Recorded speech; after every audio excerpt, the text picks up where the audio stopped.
Boa noite a todos que nos escutam através do canal do YouTube do Centro Espírita Cearense. Vamos dar início ao nosso Evangelho Prece e Radiação. Vou ler uma mensagem intitulada Busquemos Mais Luz, extraída do livro Nascer e Renascer, psicografia de Francisco Cândido Xavier, pelo Espírito Emmanuel. Homem algum possui recursos bastante para redimir o mundo, mas todos guardamos possibilidades suficientes para a regeneração de nós mesmos. Não te esqueças da hora que passa, convocando-te às construções do Espírito. O patrimônio real de cada um é aquele que se constitui de nossas próprias obras, e tudo aquilo que nos rodeia quando nos achamos na encarnação terrestre, seja riqueza ou indigência, dor ou felicidade, plenitude ou escassez, no círculo das circunstâncias a que o renascimento nos arroja, não passa de material didático, objetivando-nos a educação para a vida imperecível. Não ter descures do tempo, a força aparentemente inerte e suscetível de oferecer-nos os meios necessários à ação edificante. Com os dias, algo produzimos. Enquanto o lavrador diligente prepara a colheita de prosperidade e alegria, aquele outro que cruza os braços à frente do arado forma cristalizações de indiferença que o inclinam à penúria. Enquanto o aprendiz da sabedoria avança para frente, traçando sendas de acesso ao infinito, o estudante vadio coagula as sombras ao redor do degrau em que a vida o situa, demorando-se na estagnação. Resguarda o próprio corpo por abençoado instrumento de elevação.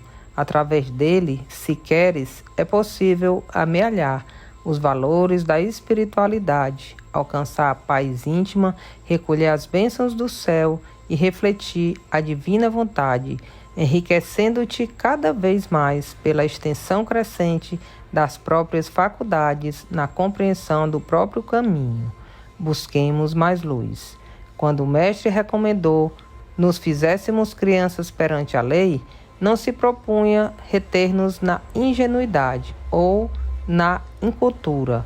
Procurava criar em nós o estado imprescindível de receptividade à frente da vida, a fim de reajustarmos os fios de nossos ideais sobre os alicerces da verdadeira sublimação.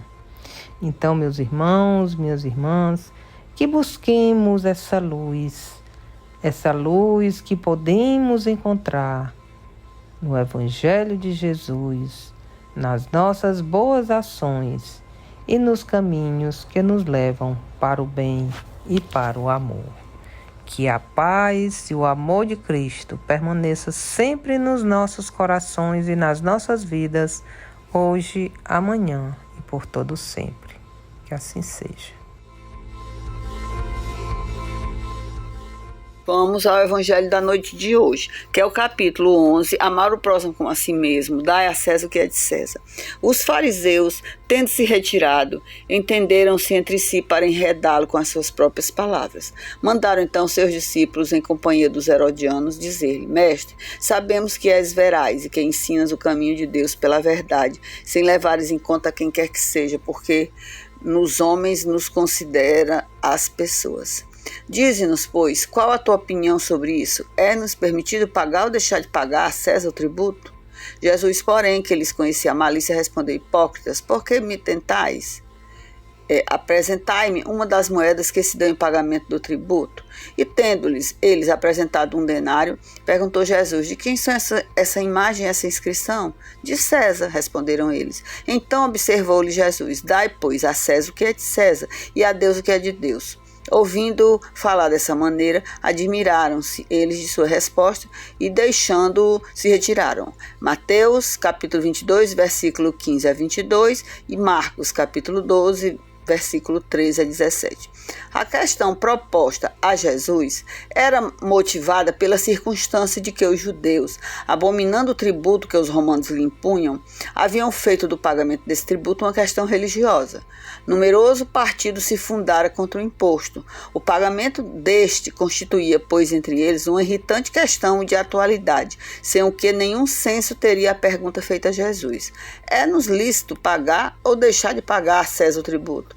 Havia nessa pergunta uma armadilha. Contavam os que a formularam poder, conforme a resposta, excitar contra ele a autoridade romana ou os judeus dissidentes. Mas Jesus, que lhes conhecia a malícia, contornou a dificuldade, dando-lhes uma lição de justiça com o dizer que a cada um seja dado o que lhe é devido. Essa sentença, dai a César o que é de César, não deve, entretanto, ser entendida de modo restritivo e absoluto. Como em todos os ensinos de Jesus, há nela um princípio geral, resumindo sobre a forma prática e usual e deduzido de uma circunstância particular. Esse princípio é consequente daquele, segundo o qual devemos proceder para com os outros, como queiramos que os outros procedam para conosco. Ele condena todo prejuízo material e moral que se possa causar a outrem, toda postergação de seus interesses. Prescreve o respeito aos direitos de cada um, como cada um deseja que se respeitem os seus, estendendo-se mesmo aos deveres contraídos para com a família, a sociedade, a autoridade, tanto quanto para com os indivíduos em geral.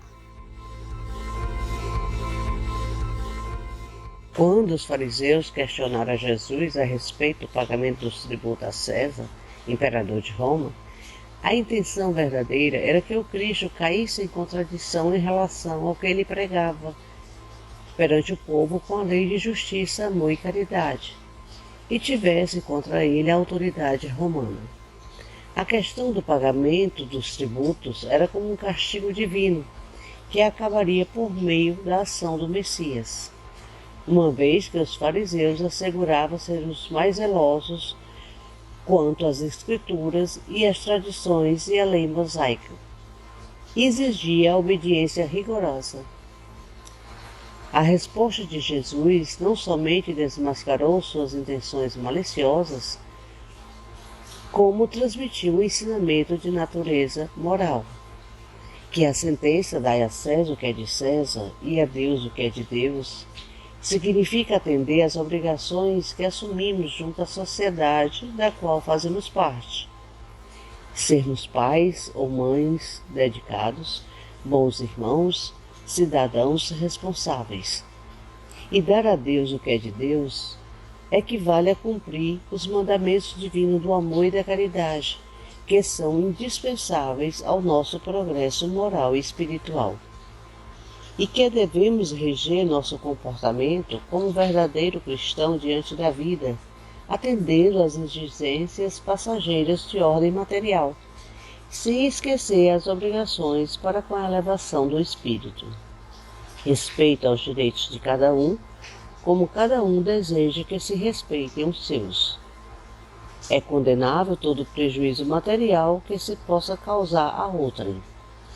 E para exercitar no nosso dia a dia o ensinamento, dar a Deus o que é de Deus, devemos cumprir sua lei, amar ao próximo e praticar caridade. E para que nos elevemos espiritualmente, necessitamos viver em sociedade ao lado do nosso próximo, observando os preceitos divinos de amor e caridade que possibilitam nosso progresso moral e espiritual. E agora, meus irmãos, minhas irmãs, vamos para a prece de fluidificação das águas. Vou iniciar com a leitura de uma mensagem intitulada Saúde, extraída do livro Vigiai e Orai, psicografia de Carlo Bacelli, pelo Espírito Irmão José. A saúde é também um estado d'alma. Os pensamentos negativos envenenam as células e comprometem o funcionamento dos órgãos. Cuidar do corpo não é somente exercitá-lo. O cérebro é um dínamo gerador de energias. Quem cede espaço mental para a imaginação doentia acaba no desequilíbrio. Toda trama infeliz se articula em silêncio. Se queres estar sempre bem fisicamente, saneia os teus pensamentos, areja as tuas ideias e não conspurques os teus sentimentos. Não percas tempo com discussões e polêmicas. Sobretudo, não te permitas mais de 1 hora ociosa por dia. Então, neste momento, meus irmãos, minhas irmãs, seguremos as nossas garrafinhas, os nossos copos com água, qualquer outro recipiente e peçamos ao nosso Pai Maior que transforme as palavras desta mensagem em muita paz, em muita luz, em muita saúde e também que os nossos sentimentos sejam sempre voltados para o bem. Que essas águas todas sejam fluidificadas, sejam colocados o bálsamo curador para os nossos males físicos, mentais e espirituais. E que a paz de Deus e o amor de Cristo sempre permaneçam nos nossos corações, hoje, amanhã e por todo sempre. Que assim seja.